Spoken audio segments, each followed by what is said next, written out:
ಆಸ್ಪತ್ರೆಗೆ ಕುಟುಂಬದ ಸದಸ್ಯರು ಜನಪ್ರತಿನಿಧಿಗಳು ಭೇಟಿ ಕೊಡ್ತಿದ್ದಾರೆ. ಇನ್ನು ಸುಮಾರು 7 ಗಂಟೆಗೂ ಹೆಚ್ಚು ಕಾಲ ಎಚ್.ಡಿ. ಕುಮಾರಸ್ವಾಮಿ ಅವರು ಆಸ್ಪತ್ರೆಯಲ್ಲಿದ್ದರು. ನುರಿತ ವೈದ್ಯರ ತಂಡದ ಮೇಲುಸ್ತುವಾರಿಯಲ್ಲಿ ಚೆನ್ನಮ್ಮ ಅವರಿಗೆ ಚಿಕಿತ್ಸೆ ಮುಂದುವರಿತಾ ಇದೆ.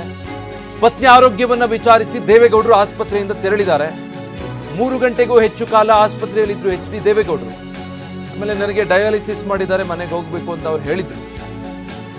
ಬಹಳ ದುಃಖಿತರಾಗಿದ್ದರು ದೇವೇಗೌಡರು. ಮಾತಾಡೋ ಸಂದರ್ಭದಲ್ಲಿ ವೈದ್ಯರು ಅವರಿಗೆ ಏನು ಹೇಳಿದ್ರು, ತಮ್ಮ ಪತ್ನಿಯ ಆರೋಗ್ಯದ ಬಗ್ಗೆ ಮಾಹಿತಿ ಅದನ್ನು ಹಂಚ್ಕೊಳ್ತಾ ಇದ್ರು. ಆಗಲೂ ಕೂಡ ಅವರ ಕಣ್ಣುಗಳಲ್ಲಿ ನೀರಿತ್ತು. ಬೇರೆ ಯಾವುದೇ ಅಂಗಾಂಗ ಸಮಸ್ಯೆಗಳು, ಇನ್ಯಾವುದೇ ರೀತಿಯಾದಂಥ ಸಮಸ್ಯೆಗಳು ಕಂಡು ಬರ್ತಾ ಇಲ್ಲ. ಲಂಗ್ಸ್ನಲ್ಲಿ ಸಮಸ್ಯೆ, ಉಸಿರಾಟದಲ್ಲಿ ಸಮಸ್ಯೆ ಆಗ್ತಾ ಇದೆ. ಸೊ ಅದಕ್ಕೆ ವೈದ್ಯರು ಎಲ್ಲ ರೀತಿಯ ಪ್ರಯತ್ನ ಮಾಡ್ತಿದ್ದಾರೆ. ಆದಷ್ಟು ಬೇಗ ರಿಕವರ್ ಆಗಲಿ, ಗುಣಮುಖರಾಗಲಿ ಅನ್ನೋದು ನಮ್ಮ ಆಶಯ ಅಂತ ಬಹಳ ದುಃಖದಲ್ಲಿ ಅವರ ಮಾತುಗಳಲ್ಲಿ ಅದು ಕಂಡು ಬರ್ತಾ ಇತ್ತು. ದೇವೇಗೌಡರು ಹೇಳ್ತಾ ಇದ್ರು, ಕುಮಾರಸ್ವಾಮಿ ಅವರು ಕೂಡ ಮಾತಾಡ್ತಾ ಹೇಳ್ತಾ ಇದ್ರು, ನಮ್ಮ ತಾಯಿ ನಂಬಿರುವಂಥ ರಾಜರಾಜೇಶ್ವರಿ ಆ ಅಮ್ಮ ತಾಯಿ ಕಾಪಾಡಬೇಕು ಅಂತ. ಆರ್ ಅಶೋಕ್ ಅವರು ಕೂಡ ಆಸ್ಪತ್ರೆಗೆ ಭೇಟಿ ಕೊಟ್ಟಿದ್ರು, ಆ ಬಳಿಕ ಮಾತಾಡಿದ್ದಾರೆ. ನಾನು ಚೆನ್ನಮ್ಮ ಅವ್ರನ್ನ ಹೋಗಿ ನೋಡಿ ಬಂದಿದ್ದೀನಿ.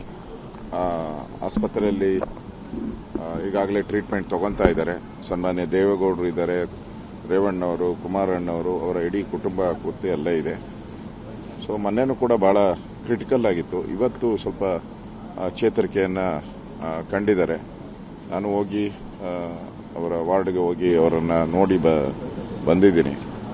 ಸೊ ಡಾಕ್ಟ್ರುಗಳು ಹೇಳ್ತಾ ಇದ್ದಾರೆ ಈಗ ಸ್ವಲ್ಪ ಇಂಪ್ರೂವ್ ಆಗಿದೆ ಅಂತೇಳಿ. ಸೊ ಮುಂದೊಂದು ನಾಳೆ ನೋಡಬೇಕು ಏನು ನಾಳೆ ಯಾವ ರೀತಿ ಇರುತ್ತೆ, ಅದು ಮುಂದುವರಿಯುತ್ತಾ ಅನ್ನೋದ್ರ ಬಗ್ಗೆ ಡಾಕ್ಟರ್ಸು ತೀರ್ಮಾನ ಮಾಡ್ತಾರೆ. ಸದ್ಯಕ್ಕೆ ಅವರು ಆರಾಮಾಗಿ ಸ್ಟೇಬಲ್ ಆಗಿದ್ದಾರೆ.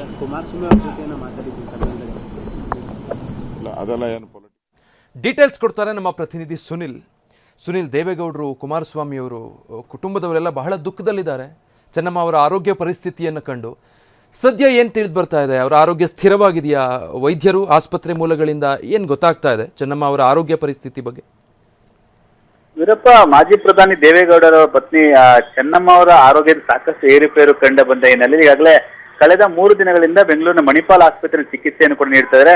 ಶ್ವಾಸಕೋಶದ ಸಮಸ್ಯೆಯಿಂದ ಬಳಲ್ತಾ ಇರುವಂತಹ ಚೆನ್ನಮ್ಮ ಅವರಿಗೆ ಐಸಿಯು ಅಲ್ಲಿ ಟ್ರೀಟ್ಮೆಂಟ್ ಅನ್ನ ಕೊಡ್ತಾ ಇದ್ರು. ಆದ್ರೆ ಇವತ್ತು ಮಧ್ಯಾಹ್ನದ ನಂತರದಲ್ಲಿ ಅವರ ಆರೋಗ್ಯದಲ್ಲಿ ಸಾಕಷ್ಟು ಒಂದು ಆರೋಗ್ಯ ಸ್ಥಿತಿ ಗಂಭೀರವಾಗಿದೆ ಅನ್ನೋ ಮಾಹಿತಿ ಯಾವಾಗ ತಿಳಿದು ಬರುತ್ತೆ, ಇಡೀ ಕುಟುಂಬಸ್ಥರೆಲ್ಲರೂ ಕೂಡ ಆಸ್ಪತ್ರೆಗೆ ಭೇಟಿ ನೀಡಿ ಅವರ ಆರೋಗ್ಯವನ್ನು ವಿಚಾರಿಸಲಿಕ್ಕೆ ಮುಂದಾಗ್ತಾರೆ.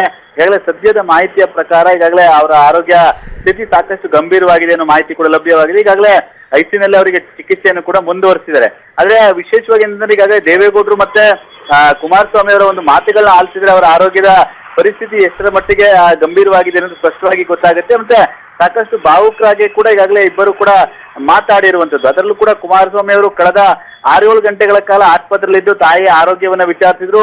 ಅಲ್ಲಿ ಬಂದಂತ ಅವರ ಆರೋಗ್ಯ ವಿಚಾರಿಸಕ್ಕೆ ಬಂದಂತ ಮಾಜಿ ಶಾಸಕರು ಕುಟುಂಬಸ್ಥರ ಬಳಿ ಸಾಕಷ್ಟು ನೋವನ್ನು ಕೂಡ ತೋಡ್ಕೊಂಡ್ರು ಅನ್ನೋ ಮಾಹಿತಿ ಕೂಡ ಲಭ್ಯವಾಗಿದೆ. ಅದೇ ರೀತಿಯಾಗಿ ದೇವೇಗೌಡರು ಕೂಡ ಕಣ್ಣಲ್ಲಿ ನೀರನ್ನು ತುಂಬಿಕೊಂಡು ಅವರೊಂದು ಮಾತುಗಳನ್ನ ಕಡೆ ಹೇಳ್ತಾ ಇದ್ರು, ಈಗಾಗಲೇ ಅವರಿಗೆ ಶ್ವಾಸಕೋಶದ ಸಮಸ್ಯೆ ಇದೆ, ಎಲ್ಲ ದೇವರು ನೋಡ್ಕೊಳ್ತಾನೆ ಅಂತ ಹೇಳಿ. ಆದ್ರೆ ಕುಮಾರಸ್ವಾಮಿ ಅವರು ದೇವ್ರು ಕಾಪಾಡಬೇಕು, ಡಾಕ್ಟರ್ ಅವರ ಕೈ ಮೀರಿ ಒಂದು ಪ್ರಯತ್ನವನ್ನ ಮಾಡ್ತಾ ಇದ್ದಾರೆ ಅಂತೇಳಿ ಅವರ ಹೇಳಿಕೆ ಮತ್ತೆ ಅವರ ಒಂದು ಮಾತುಗಳನ್ನ ಆಲಿಸಿದ್ರೆ ಅವರ ಆರೋಗ್ಯದ ಚೆನ್ನಮ್ಮವರ ಆರೋಗ್ಯದ ಒಂದು ಪರಿಸ್ಥಿತಿ ಸಾಕಷ್ಟು ಗಂಭೀರವಾಗಿದೆ ಅನ್ನೋ ಮಾಹಿತಿ ಕೂಡ ತಿಳಿದು ಬರ್ತಾ ಇದೆ. ಈಗಾಗಲೇ ಆಸ್ಪತ್ರೆ ಮೂಲಗಳಿಂದ ಮಾಹಿತಿಯ ಪ್ರಕಾರ ಸ್ಥಿತಿ ಗಂಭೀರವಾಗಿದೆ, ಚಿಕಿತ್ಸೆ ಕೂಡ ಮುಂದುವರಿತಾ ಇದೆ.